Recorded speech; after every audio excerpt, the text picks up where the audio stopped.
Hey everyone, hope you've had a wonderful week.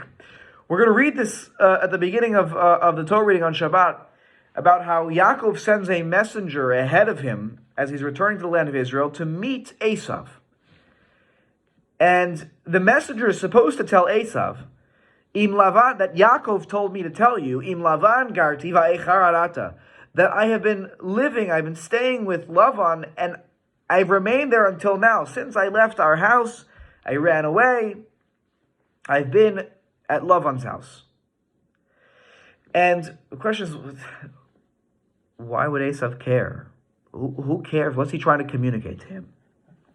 So Rashi here quotes the Midrashic tradition that Im Lavan garti, v'tarag mitzvot shamarti, that I was living with Esav, and I kept all 613 commandments, which is not a way of saying I kept God's ways. V'lo lamadati, Rashi continues, v'lo lamadati ma'asav harim, and I didn't learn from Lavan's evil ways. Now, if he's just trying to communicate to him, I had this horrible living situation, but I stayed true to my values, so that's wonderful, it's nice, but why is he trying to communicate this to him? And perhaps he's trying to say, look, maybe you heard that I was living at Lavan's house, maybe the word got back to you where I was, and I don't want you to think that I am a deceiving, conniving trickster like Lavan. I have not learned from his ways. The last thing you may remember about me, Esav, is I stole the bracha, but let me tell you, I'm not that person. I didn't learn from the master of trickery and deception. I am true to God's ways. Honesty, morality, these are the things that matter to me. The Vayishlach Rebbe says there's another way you could read that last phrase of Rashi, quoting this Midrashic tradition.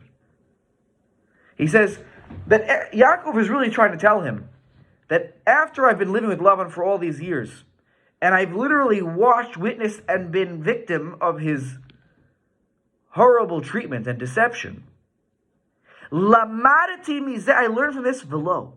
I learned low. I learned how to say no.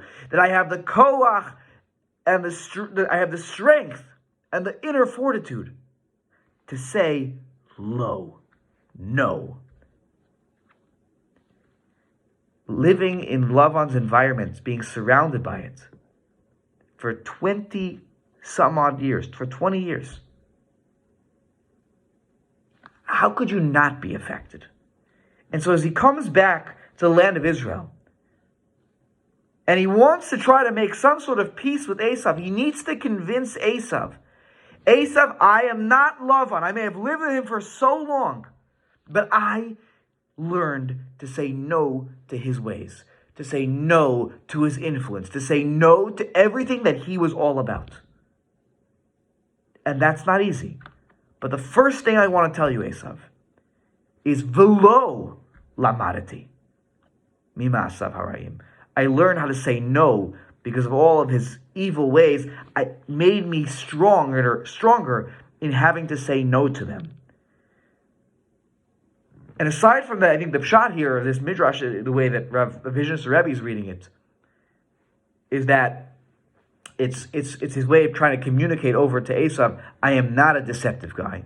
But I think for all of us, the power of this reading is, sometimes we will all find ourselves in settings that are not comfortable for us, where we feel that what we are observing does not fit with our level of morality, with our ethics. And in those moments and in those spaces, we need to dig deep and make sure that we are able to develop an ability to say low.